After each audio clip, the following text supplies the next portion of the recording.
The skyline is evolving on the Space Coast of Florida as Blue Origin takes apart their tower at Launch Complex 36 following the New Glenn explosion in May. SpaceX is building a new Starship tower at Space Launch Complex 37. SpaceX and Blue are also quickly assembling new buildings aimed at increasing launch cadence in the near future, while the new kids on the block, Stoke Space and Relativity, are gearing up for flight. We'll have all of that and much more in this Space Coast update.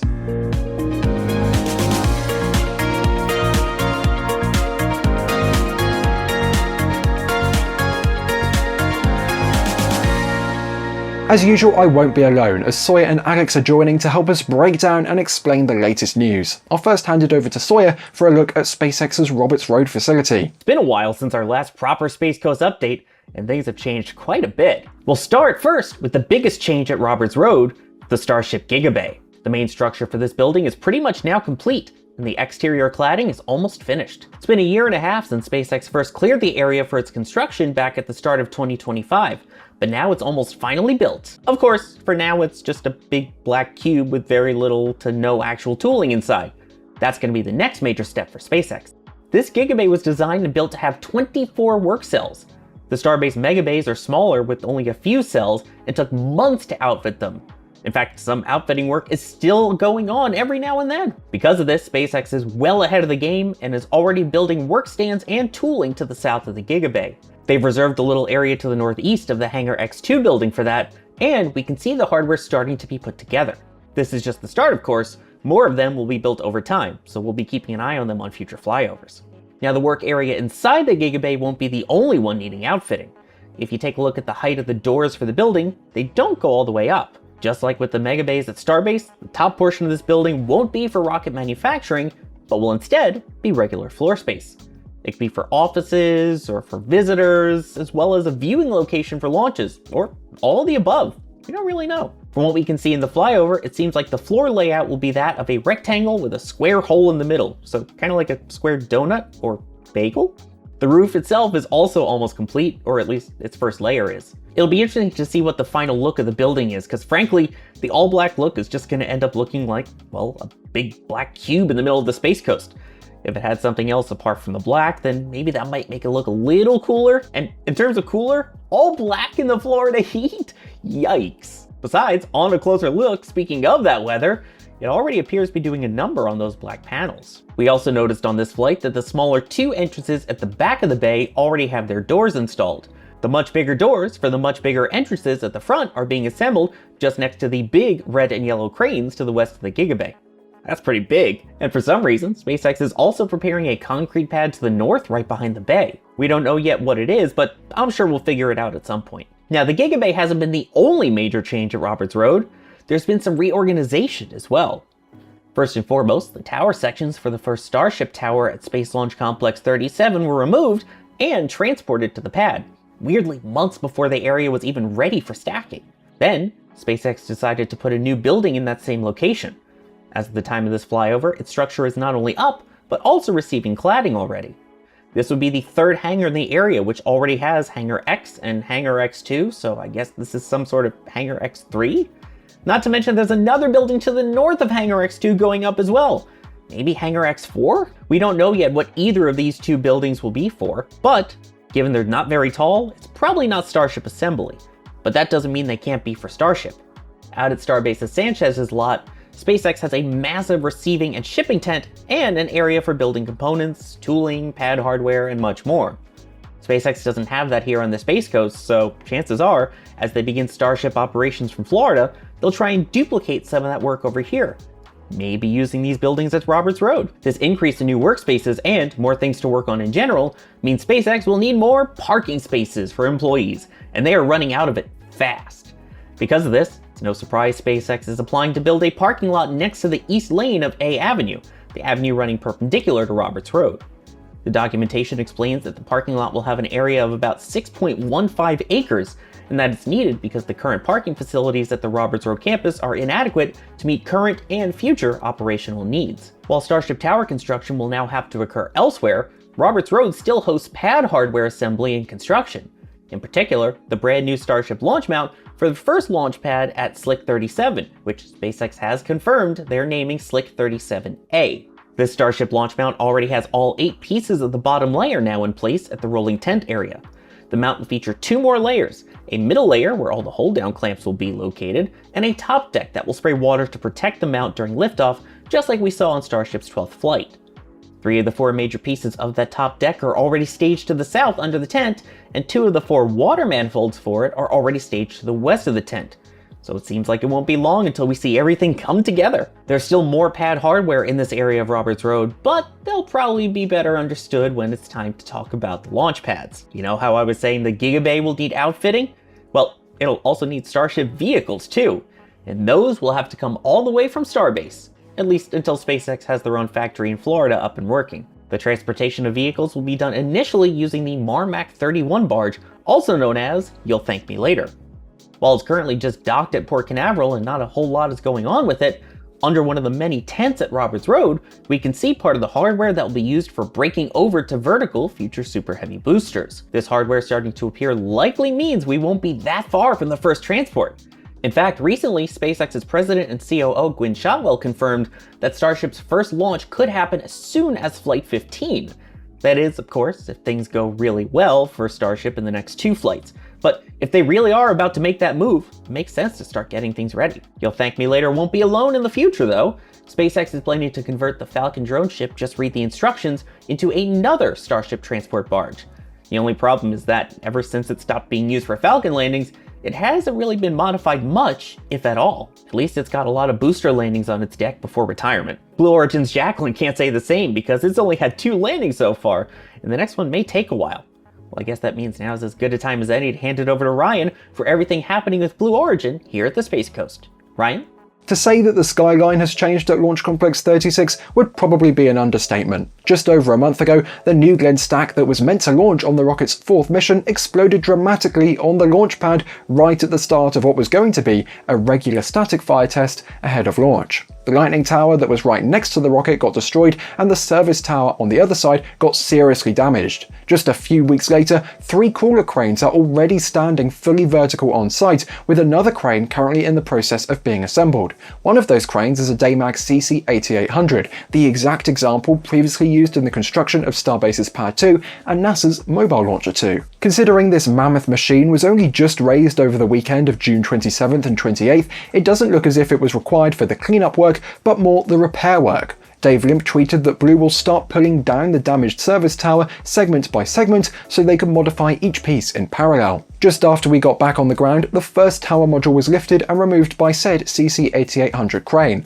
This is the module which includes the huge lightning rod on top. On the 4th of July, the second module was lifted off, appropriately adorned with a giant American flag. Down on the ground, the launch deck is still sitting in the trench at a very unhealthy angle. This huge slab will need removing sooner rather than later, as it's going to be in the way of the brand new design Blue has envisioned for LC-36A. Speaking of which, as you might have seen, we've got some new renders this week. New Glenn 7x2, that's the current variant with 7 engines on the first stage and 2 on the second, is moving to a so-called hybrid concept of operations. That means the booster and second stage will still be mated horizontally in the hangar, but will then be stacked vertically on the pad using a normal crane. The fairing, with the payload inside, will then be placed atop the stack at the pad. I went into much more detail over on the Breaking Space channel, so if you haven't seen it already, I'd recommend checking it out after you finish this video, of course. Inside of the horizontal integration facility, where those GS1s and GS2s will be mated, we can see the simulator fairing, which has been here for a couple of years now.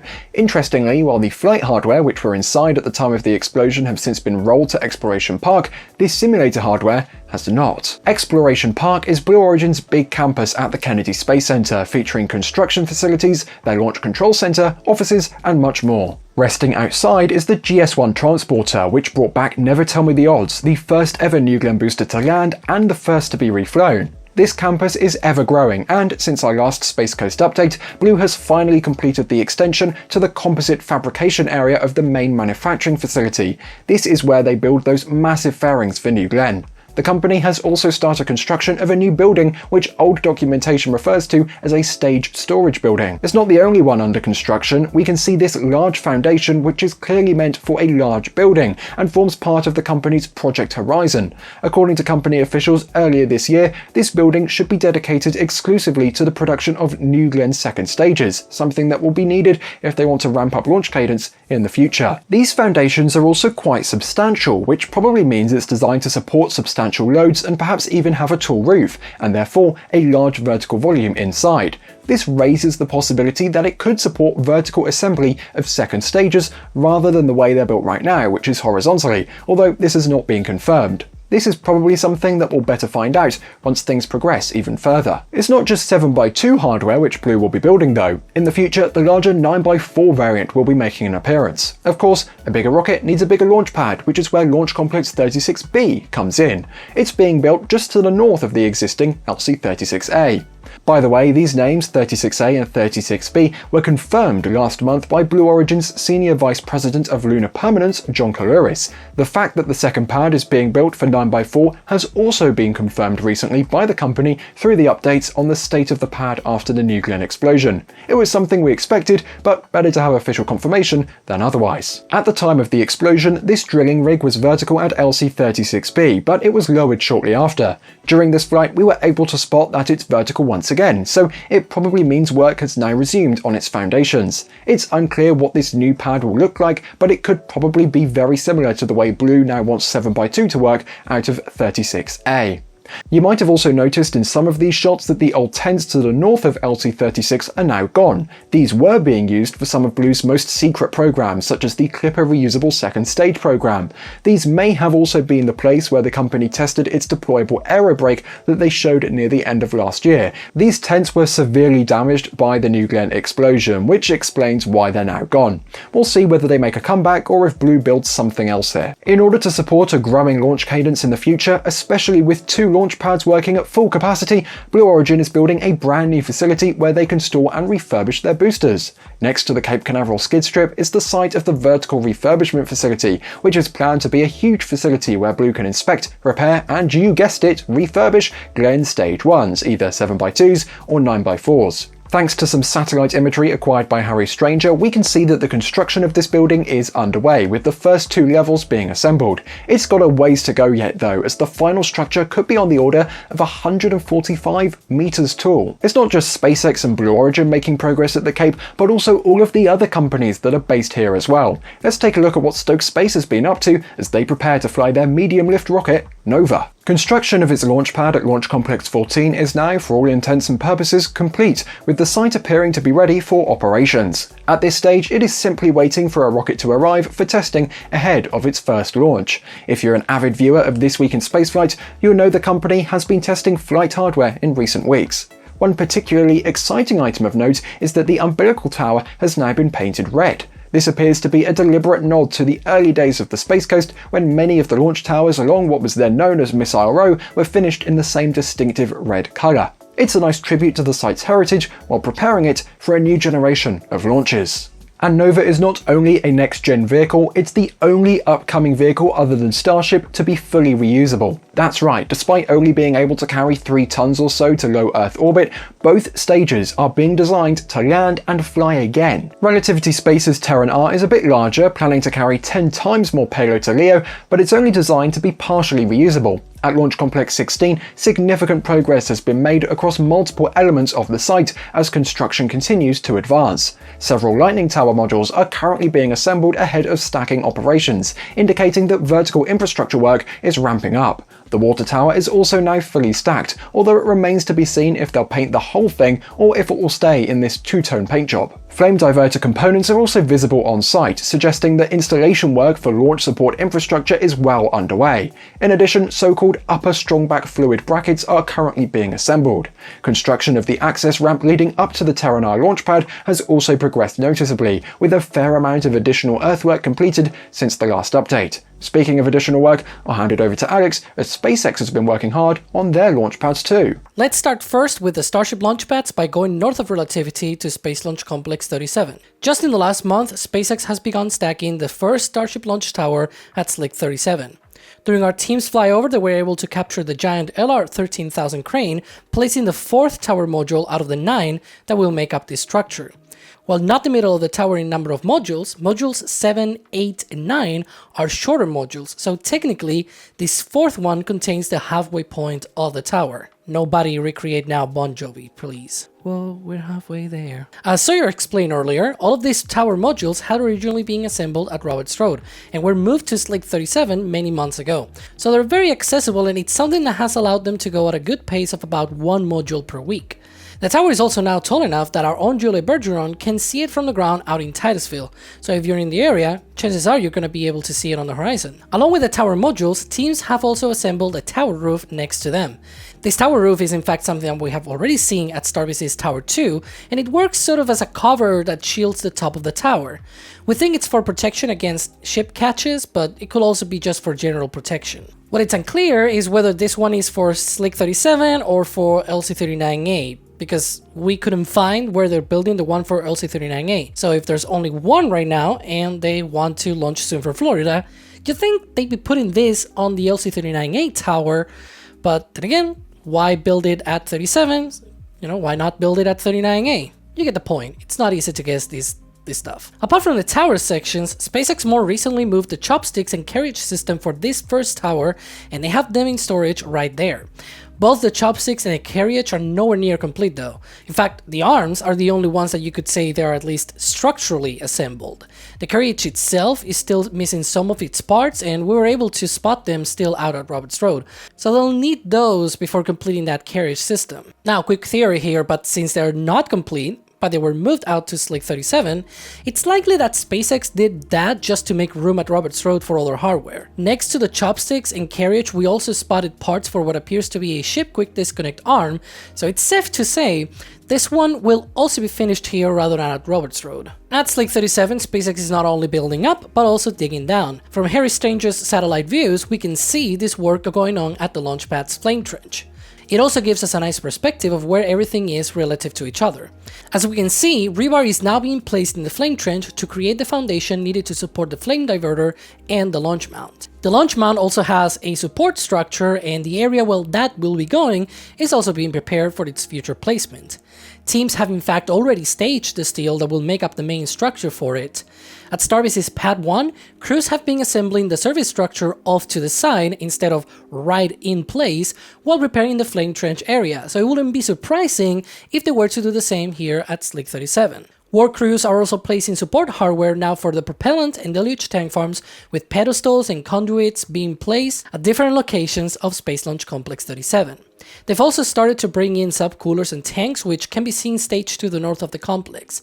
Needless to say, there are going to be a whole lot more of these over the coming months. Now, there's a thing I decided to omit until now, which is the fact that this first Starship launchpad at Slick 37 is technically called Space Launch Complex 37A by SpaceX. That's because they're planning on a second launchpad here, which will be 37B. As it turns out, that work for the second pad has already started, and we can see over here a continuous flight augering drill placing the piles for the tower's foundation. It's probably going to take a while until we see an actual tower going up, but you gotta get started somewhere. As part of SpaceX's deal with the Space Force to get this complex, the company also got hold of the lease of an area to the south of the complex, which they're turning into an air separation unit. Yep, just like the one being built at Starbase. This one should provide the oxygen to make Starship go and the nitrogen to subcool it over at the tank farm. Apart from Slick 37A and B, SpaceX has another Starship launchpad at LC-39A. That one is much further ahead in completion, and SpaceX is in fact hoping it is operational before the end of the year. There are still a few small things here and there that are still left to complete. For example, over on the propellant tank farm, they've installed a great deal of hardware, but it still feels like some tanks, subcoolers, and pumps are still missing. Now, it's true that they could get away with launching with what they have right now and install the rest at a later time, but it's not like SpaceX sends us a list of what they're planning to do, you know, we gotta guess 99% of this. But it is also true that they've got tank farm hardware all over the place. For example, near the crawlerway, they've got a lot of vaporizers staged there. There are also some more vertical tanks, ironically stored sideways, and there are even some subcoolers and high pressure gas tanks over there as well. Even at Roberts Road, they have a few pump skids waiting to be sent over for installation. Now, the things that may be missing from the tank farm is a new blast wall that SpaceX has erected next to it to protect it from Starship launches. From the satellite views, we can see that it's only partially built, and there's another half that needs to go up as well to fully protect it, but it's not a big deal, it's just a wall. Now, with all that being said, the tank farm is complete enough that we have seen some testing already underway for the last couple of months. The Deluge tank farm has also been completed to the point of also seeing its testing in recent times. SpaceX installed a temporary containment wall for the water from this Deluge test, made out of containers, which is kind of ironic if I may say so. This was all while they were building dedicated Deluge ponds at each side of the flame trench to retain that water. With those now built, the containers are being removed, and in fact, they're fully gone now from the north side of the pad. Now, moving closer to the launch mount and the flame trench, there's still more hardware left to be installed, but it's all coming together bit by bit. During this flyover, for example, our team spotted SpaceX installing the door of the booster quick disconnect that will be providing liquid oxygen to Super Heavy. Teams have been slowly covering up the service structure as well over the last several months, and it is nearly completed. That being said, the top of the mount is still scaffold land, and they may have to remove all of it and fully cover all the internals before testing the top deck Deluge. At least over on the tower, the carriage system has been connected to the drawworks via the pulley system. The tower's base also received a shiny new sloped roof to protect the drawworks against launches and landings. Probably had some discount on Home Depot. For some reason, the top half of the tower still has scaffolding, and the ship quick disconnect arm, which was installed earlier this year, recently grew a lot of scaffolding as well. Whatever the reason, it's another sign of more work still needed. Sawyer talked earlier about transporting Starship vehicles from Starbase to the Cape, but before that, those vehicles need stands to sit on for vertical transport. So SpaceX recently delivered from Starbase a pair of ship transport stands and a booster transport stand, and we can in fact see them being stored at LC-39A right next to the Falcon hangar. Now, speaking of Falcon, there may be some groundwork relating to that rocket in the not too distant future. For nearly 9 years, LC-39A has hosted both Falcon 9 and Falcon Heavy rockets, but since the end of last year, SpaceX has moved all East Coast Falcon 9 missions over to Space Launch Complex 40, leaving LC-39A just for Falcon Heavy missions. SpaceX's lease of Launch Complex 13, where landing zones 1 and 2 are located, also expired last year. So how would SpaceX do double booster landings where they're no longer in use of landing zones 1 and 2? Well, they can still use Landing Zone 2 thanks to an agreement with Vice Space and Phantom Space, the two companies now with the lease of that area. They've also built a brand new landing zone at Slick 40 called Landing Zone 40, very appropriate. So for now, double booster landings have occurred at LC-40 and LC-2. SpaceX planned another landing pad at LC-39A to fully replace LC-1 and LC-2, but not a lot had happened until last month, which is when NASA announced it was granting SpaceX the use of a small area of land adjacent to LC-39A to support landing operations. We'll have to keep an eye on when that area starts to be cleared and when they start building that new landing zone. Double landings are gonna look even more odd. Moving all Falcon 9 launches to Slick 40 also means outfitting this pad with some very special ground support equipment. A methane tank farm. No, it's not for Starship. Of the many Falcon 9 payloads, Intuitive Machines' Nova Sealander uses liquid methane and liquid oxygen as its propellants. SpaceX installed a small dedicated tank farm at LC-39A just to support launches of this lander, loading propellant during the launch countdown. So with Falcon 9 moving over exclusively to Slick 40, they've installed a new set of tanks for that purpose. It'll be interesting to see if this is also used to load Impulse Space's Helios kick stage, which also uses methane and oxygen as propellants, and they're in Falcon 9's future manifest. Well, that's it for SpaceX's launchpads. There's a few other folks out there which you may want to hear about. Sawyer? Thanks, Alex. North of Space Launch Complex 40 is ULA's Space Launch Complex 41. During our team's flyover, we spotted the Atlas mobile launch platform still placed right at the center of the complex. This platform had been used just the day before for the last Atlas V satellite launch, with the 8th launch of Amazon LEO satellites on this rocket. Only 6 Atlas V rockets remain, and they're all assigned to launching Boeing's Starliner spacecraft. This means all of the launches from Slick 41 will be with ULA's Vulcan rocket. That rocket suffered another SRB nozzle issue during its last launch back in February, so it's been sitting idle since then, but it could launch not long from now. Since May, ULA has been stacking the first Vulcan rocket that will be supporting the launch of Amazon LEO satellites. This stacking is currently taking place at the company's Vertical Integration Facility A, also known as VIF-A, with the A standing for Amazon. It's the second Viv built for Vulcan, located about 3 kilometers south of the first one, and it's solely dedicated for Amazon launches. They even built a dedicated mobile launch platform for this kind of mission. If they're already stacking this rocket, chances are they have an idea as to what happened with the SRB nozzles in February and may just be finalizing that work and getting ready to launch. But what do you think? Are we going to see Vulcan launching soon, or is it still going to take some time? Let us know in the comments down below. One rocket that will hopefully be flying soon is NASA's SLS rocket. The agency launched the Artemis II mission around the moon and back in April, and is preparing for the Artemis III mission to test the lunar landers in mid-2027. The core stage has been brought to the VAB, and the solid rocket boosters arrived by train all the way from Utah, and are now being prepared for the start of stacking. In fact, during our flyover, we were able to spot the train cars that brought those segments to the Cape. NASA plans to stack the SRBs and core stage together on Mobile Launcher 1 later this year, and roll them out to Launch Complex 39B for a tanking test well ahead of the actual launch attempt.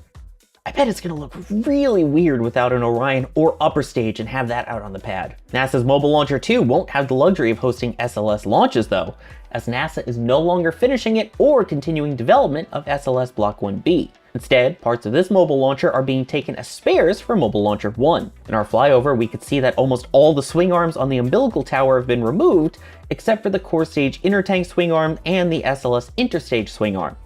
On the platform itself, NASA removed the tail service mast umbilicals and their covers.